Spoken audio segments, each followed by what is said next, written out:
Senator Elizabeth Warren on Tuesday urged the incoming Biden administration to use all the tools in their toolbox to push through Democrats' priorities even as the party gave up seats in the House and remains at risk of being unable to take the Senate. President-elect Joseph R. Biden Jr. and Vice President-elect Kamala Harris won on the most progressive agenda that a general election candidate has ever run on in the United States of America, the senator told DealBook's Andrew Ross Sorkin. She cited some down-ballot victories, calling out Florida's vote to raise the minimum wage and Arizona's vote to raise taxes on higher incomes to fund education.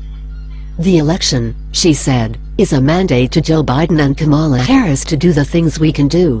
She pressed for the cancellation of student loan debt, calling it the single biggest stimulus we could add to the economy. Ms. Warren, a Democrat from Massachusetts, also urged the incoming administration to invest in childcare because we can do it, and to raise the minimum wage to $15 an hour for employees of government contractors.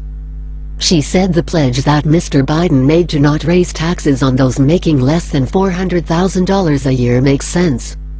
To achieve the Democrats' aims, Senator Warren urged Mr. Biden to use all of the tools, and I mean all of the tools of their administration, which she noted included both executive orders and agency actions. Ms. Warren, who has been floated as a potential Treasury Secretary, declined to comment on whether she wants a role in the administration. However, she said she believed that personnel is policy. I think it is really important that we have people in this administration who understand the magnitude of the health crisis that we face, who understand the magnitude of the economic crisis that is right behind that health crisis, and who have a real ambition for making the federal government work for people, making it meet the moment. Ms. Warren indicated there might be room for Wall Street and the administration even as a debate rages over what the limits should be on finance's role in Democratic governance for the next 4 years.